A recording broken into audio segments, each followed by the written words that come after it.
Good evening. मैं अमन sir आप सबका आपके अपने चैनल इंग्लिश फाउंडेशन कोर्स में एक बार पुनः स्वागत करता हूं। दोस्तों, डिमॉन्स्ट्रेटिव एडजेक्टिव की क्लास में ये दूसरी क्लास होगी और आज हम दीज और दोज के कॉन्सेप्ट के बारे में पढ़ना स्टार्ट करेंगे। आप लोग सोच रहे होंगे कि सर क्या दिस और दैट का कॉन्सेप्ट ख़त्म हो गया। तो मेरे प्यारे दोस्तों, अभी शुरू ही कहाँ हुआ कि ख़त्म हो गया है, उसका अभी सारा कॉन्सेप्ट तो बाकी ही है। लेकिन मैं दिस और दैट, दिस और दोज का कॉन्सेप्ट पढ़ा के अलग अलग बता के कि कहाँ पे ये रहेगा तो आपको ये करना है, ये रहेगा तो आपको ये करना है, एक क्वालिटी के साथ मैं आपको डिलीवर करना चाहता हूँ। मैं चाहता हूँ कि आपको क्लियर कट ये पता रहे कि सिंगुलर रहेगा तो क्या करेंगे, प्लूरल रहेगा तो क्या करेंगे। जैसे आपको आसानी से समझ में आ सके वो तरीका मैं एडॉप्ट कर रहा हूँ। तो वीडियो को फटाफट लाइक कर दें, फटाफट शेयर कर दें, और जितने लोगों ने सब्सक्राइब नहीं किया है तो सब्सक्राइब बाद में भी करेंगे तो चलेगा। पहले वीडियो को देख लें, समझ लें कि हाँ आपको जो मैं पढ़ा रहा हूँ वो समझ में अच्छे से आ रहा है कि नहीं, तब जाके सब्सक्राइब करिएगा, वो आपकी मर्जी है। ठीक है, तो चलिए आज मैं दीज और दोज के कॉन्सेप्ट को लेके आगे बढ़ता हूँ।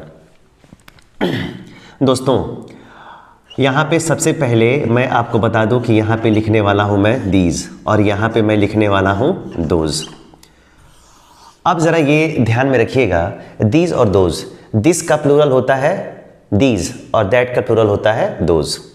ये जो दोनों हैं वो किस तरीके से काम करते हैं, प्लूरल के लिए काम करते हैं। लेकिन ज़रा पहले हम एडजेक्टिव है, यहाँ पे हम बात करते हैं कि जो दीज का प्रयोग होता है वो पास के लिए होता है और जो दोज का प्रयोग होता है वो दूर के लिए होता है।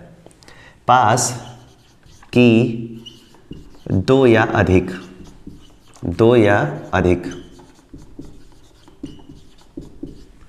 व्यक्तियों या वस्तुओं के लिए होता है,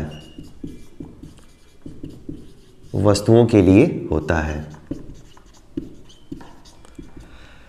एक छोटी सी डेफिनीशन है मेरे प्यारे विद्यार्थियों, डेफिनीशन ही आपके कॉन्सेप्ट को क्लियर करती है, इस वजह से डेफिनीशन लिखना जरूरी है। अब ज़रा हम समझाने की कोशिश करते हैं कि दीज और दोज के बारे में हम क्या पढ़ रहे हैं। दीज का जो प्रयोग करते हैं, दीज का प्रयोग पास की दो या अधिक व्यक्तियों या वस्तुओं के लिए होता है। दीज का जब भी आप प्रयोग करोगे तो पास की दो या अधिक व्यक्तियों और दो या अधिक वस्तुओं के लिए होता है।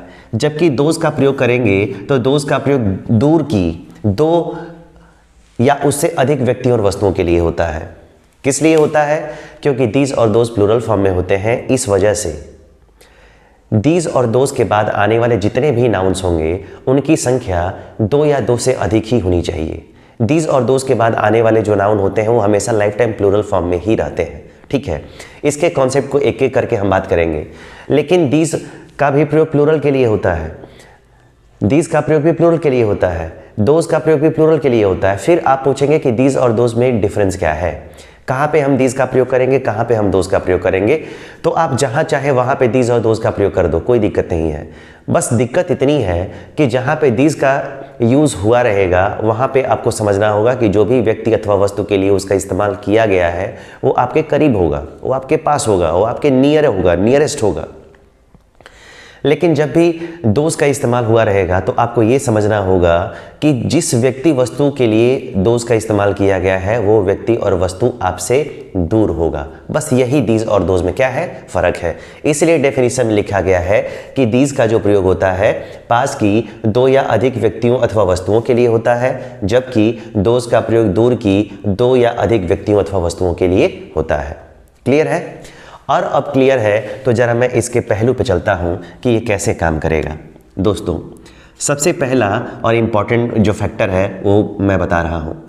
अगर दोस्तों यहाँ पे आ गया दीज और दोस्तों अगर यहाँ पे आ गया दोज, अगर इन दोनों में से कोई एक आ गया तो इनके बाद जो भी नाउन आप लिखोगे, जो भी इनके बाद आप नाउन लिखोगे, याद रखना दीज हो या फिर दोज हो, इनके बाद जो भी आने वाला नाउन होगा वो प्लूरल नाउन ही होगा। क्या होगा? वो प्लूरल नाउन ही होगा।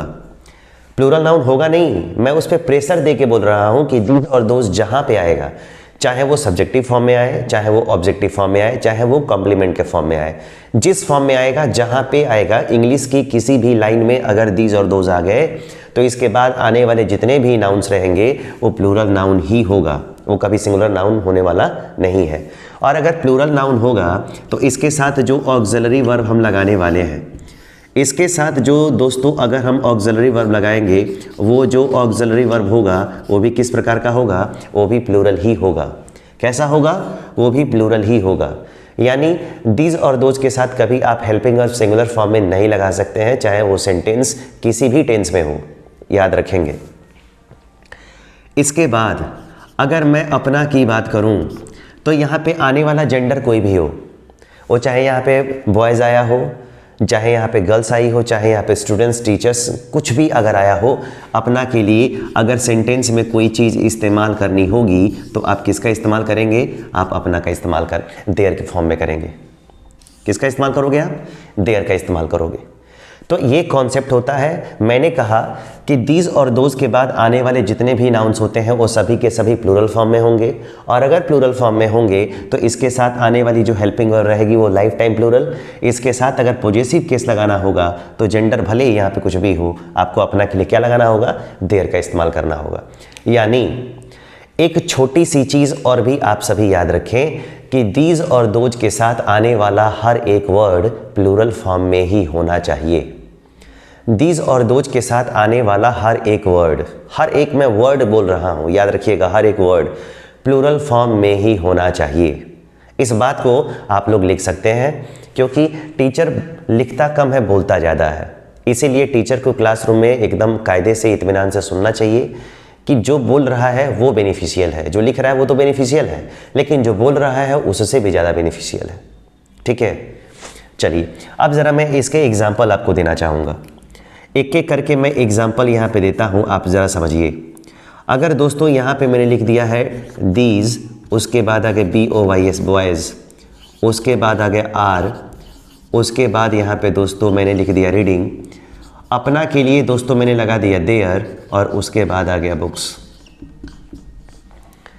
अब मैंने यहाँ पे क्वेश्चन कर दिया, और यहाँ पे मैंने क्वेश्चन लिख दिया है, तो कहाँ पे क्या है ज़रा मैं बता रहा हूँ, लेकिन उसके पहले मैं आपको 3 एग्जाम्पल देना चाहूँगा। अगर सपोज़ करो दोस्तों कि यहाँ पे लिख दिया जाए दीज, उसके बाद GIRLS गर्ल्स, उसके बाद आ गया यहाँ पे आर, उसके बाद यहाँ पे आ गया रीडिंग, उसके बाद यहाँ पे आ गया देयर, और उसके बाद आ गया बुक्स। सिमिलरिटी ज़रा आप पहचानते रहो, सिमिलरिटी आप पहचानते रहो कि कैसे इसको काम करना है। दोज, उसके बाद आ गया स्टूडेंट्स, दोज स्टूडेंट्स, आर, उसके बाद REIDNG रीडिंग। अपना के लिए क्या लगाने वाले हैं मेरे प्यारे साथियों, तो देयर, और उसके बाद यहाँ पे क्या आ जाएगा, बुक्स। क्या गया, बुक्स। एक एग्जाम्पल और यहाँ पे आ सकता है, ठीक है। अगर मैंने यहाँ पे दीज की जगह पे क्या कर दिया, दोज, उसके बाद आ गया टीचर्स, सॉरी यहाँ पे मैं इसको हटाता हूँ, यहाँ पे मैं लिख देता हूँ बुक्स, उसके बाद यहाँ पे आ गया आर, ओल्ड, टू, यहाँ पे आ गया देयर, उसके बाद आ गया कवर। मेरे प्यारे साथियों, एक एक एग्जाम्पल को अब यहाँ पे ध्यान से देखने की ज़रूरत है कि जो मैं यहाँ पे बताने जा रहा हूँ बड़ा इंपॉर्टेंट है। जो भी यहाँ पे मैं बताने जा रहा हूँ वो बड़ा ही इंपॉर्टेंट है। जो भी आपको यहाँ पे बोर्ड पे लिखा हुआ मिला है, जो भी मैंने यहाँ पे लिखा हुआ है, उसके बाद आपको एक एक कॉन्सेप्ट को ना पेंसिल से लिख के उसको अंडरलाइन करते चलना है, तभी जाके आपको सारी चीज़ें एक एक करके समझ में आ पाएंगी, क्लियर हो पाएंगी। तो ज़रा ध्यान से समझने की कोशिश करते हैं और यहाँ पे सीखते हैं कि अगर मैं यहाँ पे दीज और दोज के बारे में पढ़ाया हूँ तो यहाँ पे दीज है, तो यहाँ पे दीज है, यहाँ पे दीज है, तो फिर यहाँ पे दोज है। अगर आपको कोई डाउट होगा कि सर वहाँ पे डीज की जगह पे दोज नहीं कर सकते हैं, तो आप बिल्कुल कर सकते हैं। जहाँ पे डीज है वहाँ पे दोज लिख लो, जहाँ पे दोज है वहाँ पे दीज लिख लो, सेंटेंस पे कोई फर्क पड़ने वाला नहीं है। ठीक है, आप ज़रा ध्यान दो, दीज और दोज ये हो गया। इसके बाद आने वाले नाउन को चेक करेंगे। अगर यहाँ पे बॉयज़ है तो यहाँ पे गर्ल्स है, ठीक है, ये भी प्लूरल है। तो यहाँ पे स्टूडेंट्स है तो यहाँ पे बुक्स है। यानी मैंने एक एक करके, अगर दीज के बाद प्लूरल नाउन है तो इसके बाद भी प्लूरल नाउन है, इसके बाद भी प्लूरल नाउन है, इसके बाद भी प्लूरल नाउन है। जहाँ पे है इसके बाद मैंने रख दिया यहाँ पे प्लूरल नाउन। प्लूरल नाउन है, प्लूरल नाउन ही आना चाहिए, आ गया। आने वाली जो भी हेल्पिंग वर्ब है आप यहाँ पे इत्मीनान से देखो कि हर मैंने एक ही टेंस लिया हुआ है। आर की जगह पे आप क्या कर सकते थे, वेयर कर सकते थे। आर की जगह पे आप हैव का इस्तेमाल कर सकते थे, लेकिन आपको वर्ब बदलनी पड़ती। ठीक है, तो जिस टेंस में रहोगे आप उस टेंस की प्लूरल हेल्पिंग वर्ब का इस्तेमाल करोगे, वो कोई बड़ा फंडा नहीं है। दीज और दोज के साथ आने वाली हेल्पिंग वर्ब, तो हेल्पिंग वर्ब केवल प्रेजेंट कॉन्टिन्यूअस में नहीं आएगी, वो प्रेजेंट इंडेफिनिट में भी आ सकती है। Present continuous, present perfect, present perfect continuous, वो किसी भी टेंस में जा सकती है। वो प्रेजेंट में हो सकती है, पास्ट में हो सकती है, फ्यूचर में हो सकती है। ठीक है, लेकिन किसी भी टेंस में रहेगी, किसी भी टेंस में रहेगी, आपको इतना जरूर याद रखना है कि आने वाली हेल्पिंग वर्ब किस फॉर्म में रहेगी, प्लूरल फॉर्म में रहेगी। ठीक है, मैंने कहा अपना के लिए यहाँ पे जेंडर कोई भी हो, यहाँ पे जेंडर कोई भी हो, अपना के लिए आपको देयर लगाना है, तो यहाँ पे भी देयर है, यहाँ पे देयर है, यहाँ पे देयर है, यहाँ पे देयर है। हर जगह क्या है, तो हर जगह यहाँ पे अपना के लिए क्या है, देयर है। तो आपको इसका बखूबी ख्याल रखना होगा कि यहाँ पे जेंडर भले ही बॉयज है तो भी यहाँ पे देयर होगा, गर्ल्स रहेगी तो भी देयर होगा, स्टूडेंट्स रहेगा कॉमन जेंडर तो भी देयर होगा, और यहाँ पे अगर न्यूट्रल जेंडर बुक्स कुछ भी रहेगा, कोई भी जेंडर हो, यहाँ पे आपको आने वाला यहाँ पे पॉजिटिव केस क्या होना चाहिए, देयर होना चाहिए। क्यों? क्योंकि दीज और दोज के साथ दोस्तों कोई ऐसी कंडीशन नहीं है कि उसके साथ कभी हिज, हर, इट्स का इस्तेमाल किया जा सके। ठीक है, क्योंकि दीज और दोज कैसे होते हैं, प्लूरल फॉर्म में होते हैं, और ऑब्वियस सी बात है कि अगर प्लूरल है तो उसके लिए कभी हम सिंगुलर फॉर्म का इस्तेमाल, सिंगुलर पॉजिटिव केस का इस्तेमाल नहीं कर सकते हैं। यही रीज़न है कि इसके साथ हमको हर एक चीज़ कैसा इस्तेमाल करना पड़ता है, प्लूरल फॉर्म में इस्तेमाल करना पड़ता है। ठीक है, चलिए इसको ज़रा आप नोट करें फटाफट, इसको फटाफट नोट करें, तब मैं इसको डस्ट करने जा रहा हूँ, और डस्ट करने के बाद एक बेहतरीन फार्मूला मैं आपको बताने जा रहा हूँ जिससे आपको अभी तक बहुत ज़्यादा कन्फ्यूज़न रहा होगा। वो कन्फ्यूज़न आज के बाद कभी नहीं रहेगा, वो कन्फ्यूज़न हमेशा के लिए दूर हो जाएगा। ठीक है, और हाँ, जितने लोगों ने वीडियो को अभी तक लाइक नहीं किया है, शेयर नहीं किया है और सब्सक्राइब नहीं किया है, वो फटाफट सब्सक्राइब कर लें और अपने फ्रेंड्स के बीच उसको शेयर कर दें। मैं 2 सेकंड में वापस आता हूँ।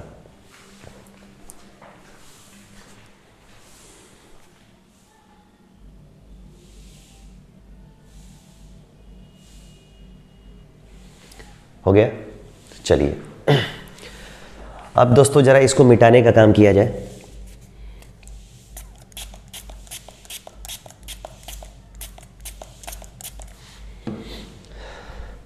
अब ज़रा ध्यान देने की कोशिश करें आप सभी।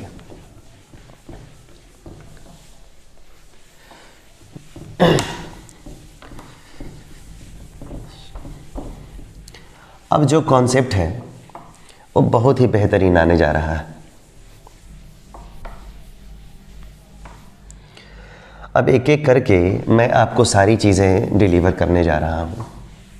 ठीक है, अब ज़रा ध्यान दें। दिस हो गया, दैट हो गया, दीज हो गया, दीज हो गया। अभी उसका एक एक पहलू हुआ है, अभी उसका एक एक पहलू हुआ है, अभी बाकी सारे फॉर्मूले एक एक करके आएंगे। ठीक है, अब ज़रा मैं देता हूँ यहाँ पे पहला फॉर्मूला। और ये पहला फॉर्मूला क्या है, सबसे पहले अगर आपको यहाँ पे मिलता है दिस और यहाँ पे आपको मिलता है THAT दैट, अगर दोस्तों आपको यहाँ पे मिलता है THESE दीज और आपको यहाँ पे मिलता है THOSE दोज, ये दोनों को अब मैं एक साथ कवर कर रहा हूँ। दिस दैट को एक बार मैंने कवर किया, दीज दोज को एक बार मैंने कवर किया, लेकिन अब दिस दैट और दीज दोज को एक साथ कवर करता हूँ। और एक साथ कवर करने के पीछे उद्देश्य यही है कि आप दोनों में डिफरेंस को देख पाएँ और दोनों के जो अलग अलग डिफरेंसेस हैं वो आपके कॉन्सेप्ट को क्लियर कर सके। ठीक है, ध्यान से देखें। कभी भी दिस और दैट आएगा ना तो उसके बाद आपको 3 लोग यहाँ पे मिलेंगे। एक तो यहाँ पे मिल सकता है TYP टाइप, आपको यहाँ पे मिल सकता है KIND काइंड, ठीक है, और यहाँ पे मिल सकता है SORT शॉर्ट। ठीक है, वैसे ही जब भी यहाँ पे क्या मिलेगा, जब भी आपको मिलेगा दीज दोज, तो यहाँ पर जो लिखा है टाइप वो दोस्तों हो जाएगा टाइप में S जुड़ जाएगा, टाइप्स। अगर यहाँ पे जो काइंड है दोस्तों वो क्या हो जाएगा, वो हो जाएगा काइंड नहीं बल्कि क्या हो जाएगा, काइंड्स। और जो यहाँ पे सॉर्ट है वो सॉर्ट नहीं बल्कि क्या हो जाएगा, सॉर्ट्स। एक एक पहलू को मैं समझा रहा हूँ, एक के बाद एक कैसे फॉलो करता है, कैसे वो आगे बढ़ता है, उस आगे बढ़ने वाली हर एक सीरीज को मैं बता रहा हूँ। जरा आप ध्यान से समझने की कोशिश करेंगे कि दिस और दैट के बाद अगर यहाँ पे टाइप है तो यहाँ पे टाइप्स है, अगर दिस और दैट के बाद अगर यहाँ पे काइंड है तो आपने यहाँ पे काइंड्स लगाया हुआ है, अगर दिस और दैट के बाद अगर यहाँ पे सॉर्ट है, SORT है, तो यहाँ पे SORTS है। मतलब साफ है कि यहाँ पे दिस और दैट के साथ आने वाले हर एक शब्द, जैसा कि मैं बार बार रिपीट कर रहा हूँ, दिस और दैट के साथ आने वाले हर एक शब्द सिंगुलर फॉर्म में होने ही चाहिए, जबकि दीज और दोज के साथ आने वाले हर एक शब्द किस फॉर्म में होने चाहिए, प्लूरल फॉर्म में होने चाहिए। तो इसका आप लोग ख्याल रखेंगे और रखना पड़ेगा, तब जाके आपके क्वेश्चन सॉल्व होंगे, अदरवाइज हमेशा गलती होती रहेगी। पहला स्टेप, अभी कब बहुत सारे बच्चे ये कन्फ्यूज़न में होंगे कि सर इनका मतलब क्या होता है। तो इस जितने सारे लोग होते हैं उसका मतलब होता है मेरे प्यारे दोस्तों प्रकार। इसका मतलब क्या होता है, प्रकार होता है, टाइप्स होता है सबका। टाइप का मतलब प्रकार, काइंड का मतलब प्रकार और शॉर्ट का मतलब प्रकार।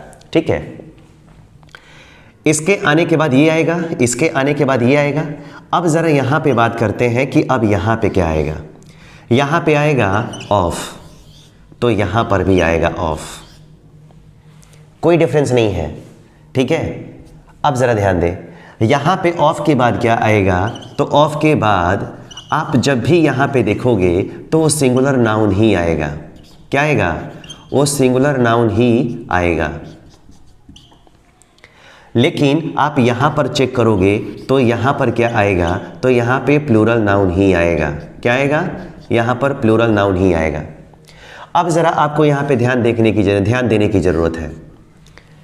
अब आपको ध्यान देने की ज़रूरत है कि जब भी दीज और दोज और दिस और दैट का आप इस फॉर्म में कभी यूज़ करेंगे, कभी भी यूज़ करोगे, तो दिस और दैट के बाद आने वाला हर एक शब्द किस फॉर्म में होना चाहिए, सिंगुलर फॉर्म में होना चाहिए, जबकि दीज और दोज के साथ आने वाला हर एक शब्द किस फॉर्म में होना चाहिए, प्लूरल फॉर्म में होना चाहिए।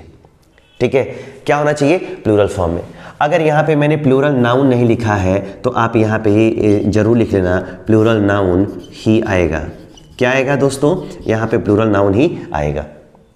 अगर आपको यहाँ पे हेल्पिंग वर्ब के रूप में अगर कोई चीज़ इस्तेमाल करनी है, अगर यहाँ भी आपको हेल्पिंग वर्ब के रूप में अगर कोई चीज़ इस्तेमाल करनी है तो किस टाइप का आएगा।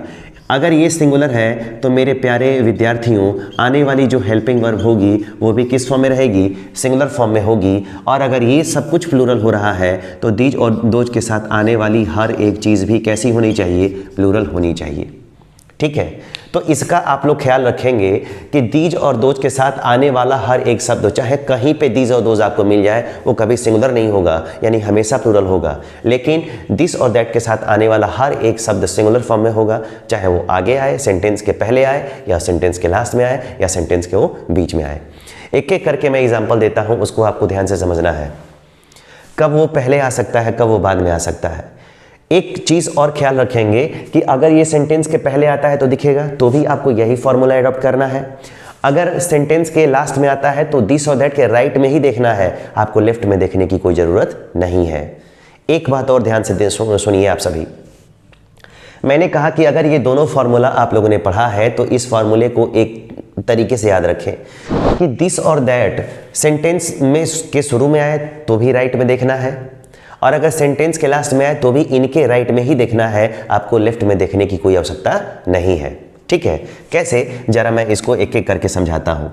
पहला प्रश्न मैं आपको दे रहा हूँ, अगर मान लो कि यहाँ पे आ गया THIS दिस, उसके बाद अगर यहाँ पे आ गया टाइप, उसके बाद आ गया ऑफ, उसके बाद आ गया बुक, उसके बाद आ गया इज, उसके बाद आ गया गुड। एक पहला क्वेश्चन है, और अगर मैं यहाँ पे दूसरा क्वेश्चन ठीक इसी के नीचे लूँ तो THESE मैंने कर लिया। ध्यान से देखिए क्या हो रहा है। अगर दिस के बाद मैंने यहाँ पे टाइप रखा है, अगर ये सिंगुलर है तो ये भी सिंगुलर है, तो हमने यहाँ पे रख लिया TYPES टाइप्स। अगर ये प्लूरल होता है तो ये भी प्लूरल रख लिया। अगर यहाँ पे ऑफ है तो मैंने यहाँ पर भी ऑफ रख लिया, क्योंकि ये दोनों जगह ऑफ है ना। अगर यहाँ पे सिंगुलर नाउन है तो यहाँ पे मैंने रख लिया BOOKS बुक्स, इसका मतलब है कि ये प्लूरल नाउन हो गया। SSS सब सिंगुलर जा रहा है और यहाँ पे PPP यानी कि सब कुछ प्लूरल जा रहा है। आने का प्लूरल नाउन ही आएगा, सिंगुलर नाउन ही आएगा। आ गया। अगर यहाँ पे इज लगाया है तो मैं आपको यहाँ पे क्या लगाऊंगा, आर, और उसके बाद यहाँ पे क्या लगाऊंगा, गुड। अब ज़रा दोनों प्रश्नों में एक एक करके एक एक जितने सारे शब्द हैं उसको आप चेक करके देखिए कि जो भी यहाँ पे किया गया है वो क्या है, वो कैसे फंक्शन कर रहा है। दोस्तों अगर यहाँ पे दिस है तो मैंने यहाँ पे टाइप लिखा है, लेकिन अगर दीज आ गया तो अब टाइप नहीं बल्कि क्या लिखना पड़ा, टाइप्स। क्यों लिखना पड़ा, क्योंकि दीज के साथ और दोज के साथ जो भी वर्ड आएगा वो सभी प्लूरल फॉर्म में रहेगा। दिस के साथ टाइप लिखना पड़ा क्योंकि दिस के साथ जो भी वर्ड आएगा वो किस फॉर्म में रहेगा, सिंगुलर फॉर्म में रहेगा। तो this type of book, books नहीं, बुक, आर नहीं, इज गुड, यहाँ पे इज आ गया। लेकिन जैसे ही दीज हुआ तो टाइप नहीं, टाइप टाइप्स में बदल गया, बुक बुक्स में बदल गई, इज आर में बदल गया, और गुड तो वैसे ही रहेगा। तो एक एक करके आपको इसको इत्मीनान से समझने की ज़रूरत है, ठीक है। और अगर समझ में ना आया हो तो ज़रा मैं इसको फिर से आपको समझाने की कोशिश करता हूँ, ठीक है। इसको फिर से समझाऊंगा, जब तक आपको नहीं आ जाएगा तब तक मैं आपको समझाऊंगा, ठीक है। एक एग्जाम्पल हो गया, तो अब हम दूसरे एग्जाम्पल की तरफ बढ़ते हैं। मैंने याद रखिए आप सभी, मैंने कहा कि सेंटेंस में इसकी शुरुआत जहाँ से होगी उसके राइट हैंड में आपको मेहनत करनी है, लेफ्ट हैंड में कोई मेहनत करने की ज़रूरत नहीं है, ठीक है। अब ज़रा ध्यान दें, अब मैं फिर से एग्जाम्पल समझा रहा हूँ। अब ज़रा मैं एग्जाम्पल यहाँ पे लेता हूँ, आई, उसके बाद आ गया LIKE लाइक, ठीक है। उसके बाद आ गया THIS दिस, ठीक है। अब यहाँ पे आ गया KIND kind, I like this kind of, उसके बाद यहाँ पे क्या आ गया, बुक। ये पहला क्वेश्चन है। अब मैं दूसरा क्वेश्चन बताने जा रहा हूँ। यहाँ पे लिख दिया जाए आई, उसके बाद आ गया लाइक। अगर यहाँ पे दिस है तो इसको हमने बदल दिया दीज में। अगर दोस्तों दिस के साथ अगर काइंड शब्द का अगर इस्तेमाल किया गया है, इसका मतलब है कि काइंड अब यहाँ पे किस चीज़ में चेंज हो जाएगा, काइंड्स में। अगर यहाँ पे ऑफ है तो यहाँ पे ऑफ रहेगा, और अगर यहाँ पे बुक है तो यहाँ पे क्या हो जाएगा, यहाँ पे बुक्स में क्या हो जाएगा, चेंज हो जाएगा। फिर से देखिए एक बार नहीं, आप बार बार देखने की कोशिश करो और तब तक देखो जब तक कि आपको आना जाए, ठीक है। मैंने कहा कि दिस और दैट जरूरी नहीं है कि इनसे सेंटेंस की शुरुआत ही हो, लेकिन जहाँ पे आएंगे उसके आपको लेफ्ट में देखने, आई लाइक को देखने की कोई ज़रूरत नहीं है, उस वहाँ पे कोई गलती हो ही नहीं सकता है। आपको राइट में देखना है कि राइट में कोई गलती है कि नहीं। अगर दिस सिंगुलर है तो ये बताओ काइंड भी सिंगुलर है, बुक भी सिंगुलर है, सब सिंगुलर है। अगर ये प्लूरल है तो ये प्लूरल है तो ये भी प्लूरल है। यानी इसका इस्तेमाल आप जब भी करोगे एक सीक्वेंस में ही इसका इस्तेमाल करेंगे, इसका आपको बखूबी ख्याल रखना होगा। नहीं रखोगे तो यही गलतियां आपसे बार बार गलती होगी और बार बार गलती होगी और बार बार आपको दिक्कतों का सामना करना पड़ेगा, ठीक है। चलिए अब ज़रा ये हो गया, तो मैं फिर से इसको बताने की कोशिश करता हूँ। आप बस क्वेश्चन जो मैं लिख रहा हूँ उसको फटाक से नोट कर ले कहीं, ठीक है। नोट करते रहेंगे तो आपको उतना ही बेहतर रहेगा। अगर दोस्तों अगर मैं यहाँ पे फिर से अगर एक एग्जांपल दूँ, अगर मान लो यहाँ पे लिखा गया है THAT दैट, उसके बाद आ गया TYPE टाइप, उसके बाद आ गया ऑफ PEN पेन, उसके बाद आ गया इज राइटिंग वेल। ये पहला एग्जांपल मैं दे रहा हूँ आपको। दूसरा एग्जांपल है, अगर दूसरा एग्जांपल है कि अगर दैट यहाँ पे सिंगुलर है तो दैट का यहाँ पे प्लूरल क्या होता है, तो दैट का प्लूरल यहाँ पे होता है दोज। अगर ये सिंगुलर है तो ये हो गया प्लूरल। अगर दैट के बाद अगर यहाँ पे टाइप लगा है, इसका मतलब है कि ये जो टाइप है अब यहाँ पे क्या होना चाहिए था, टाइप्स होना चाहिए था। किसकी वजह से, तो यहाँ पे दोज की वजह से। अगर यहाँ पे ऑफ है तो यहाँ पे ऑफ होना चाहिए था, दोनों जगह ऑफ लगा है। अगर यहाँ पे पेन सिंगुलर है तो वो पेन अब हमको किस में बदल देना चाहिए, पेन्स में बदल देना चाहिए। अगर यहाँ पे इज है तो वो इज अब यहाँ पे किस से बदल जाना चाहिए, आर में बदल जाना चाहिए। और तब यहाँ पे राइटिंग है तो बाकी चीज़ों को आपको बदलने की कोई आवश्यकता दूर दूर तक नहीं है। अब सेंटेंस आपस में क्या हो गया। अब देखो दिस के साथ अगर दैट सिंगुलर है तो ये सिंगुलर है, ये सिंगुलर है, ये सिंगुलर है। हर एक चीज़ सीक्वेंस में आ गया, हर चीज़ सिंगुलर के सीक्वेंस में आ गया। और अगर दोज है तो ये प्लूरल, ये प्लूरल, ये प्लूरल, ये प्लूरल। यानी दिस और दोज का जब भी कॉन्सेप्ट आएगा तो हमेशा वो प्लूरल फॉर्म को लेके आएगा। दिस और दैट का जब भी कॉन्सेप्ट आएगा वो आपको प्लूरल कॉन्सेप्ट लेके आएगा। आ रही है बात समझ में? उम्मीद है समझ में। 2 एग्जाम्पल अभी और दूंगा, ठीक है। आप वीडियो को शेयर करते रहिए दोस्तों, एक बार से नहीं, आप बार बार इसको शेयर करते रहिए। जितना शेयर करेंगे उतना बढ़िया रहेगा, ठीक है। इसके प्रैक्टिस सेशन में बहुत मेहनत करनी है आपको, ठीक है। अब ज़रा देखो, अगर ये तो पहले आ गया ना, अब ज़रा मैं इसको लेता हूँ कि जब ये पहले नहीं आएगा, ये जब ये सेंटेंस के बाद में आएगा तब क्या करोगे। जब ये सेंटेंस के बाद में आएगा तब आप क्या करोगे, इसका ज़रा ध्यान दो। अगर यहाँ पे लिख दिया जाए सी, उसके बाद आ गया SOLD सोल्ड, उसके बाद आ गया यहाँ पे दीज, उसके बाद आ गया SORT शॉर्ट्स ऑफ, उसके बाद आ गया बुक्स। ये पहला क्वेश्चन है। आपके सामने मैं दूसरा क्वेश्चन रख रहा हूँ यहाँ पे सी, उसके बाद आ गया SOLD सोल्ड। अगर यहाँ पे दोस्तों दीज है तो हमने यहाँ पे रख दिया THIS दिस।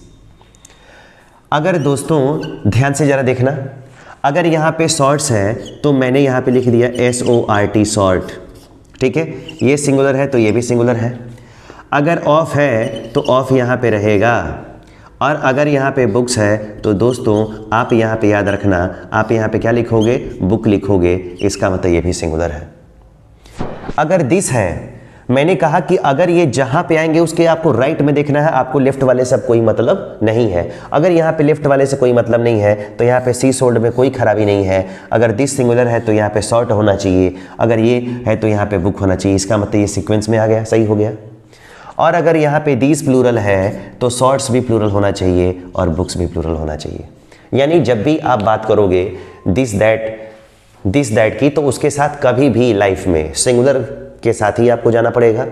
और अगर दीज दोस्त के बारे में कभी बात करो तो वो प्लूरल के साथ ही जाना पड़ेगा। तो इसका आप लोग बखूबी ख्याल रखेंगे, ठीक है दोस्तों। आज की क्लास कैसी लगी? आज आपको दिस दैट का जो भी मैंने फॉर्मूला यहाँ पे बताया वो फॉर्मूला आपको समझ में आया या नहीं आया, ज़रूर बताइएगा कमेंट करके। आपका कमेंट ही मुझे इंस्पायर करता है कि मैं और बेहतर काम कर सकूँ, ठीक है। आप लोग के लिए नई नई चीज़ें लेके आ सकूँ। दोस्तों इन्हीं शब्दों के साथ आज की क्लास में स्टॉप करना चाहूँगा, ठीक है। आप लोग अपने फ्रेंड्स को भी अपने साथ जोड़ें जितने हो सकते हैं, ठीक है। आप जिस क्लास में हैं सारे क्लास के बच्चों के लिए इम्पॉर्टेंट है। अगर कॉम्पिटिटिव की तैयारी कर रहे हैं तो उसके लिए और बेहतरीन है। मैं एक एक करके बता रहा हूँ, एक एक करके मैं बता रहा हूँ, आपके लिए बड़ी बेनिफिशियल है। आप इसको ज़रूर पढ़ें, ठीक है। शेयर ज़रूर करें दोस्तों।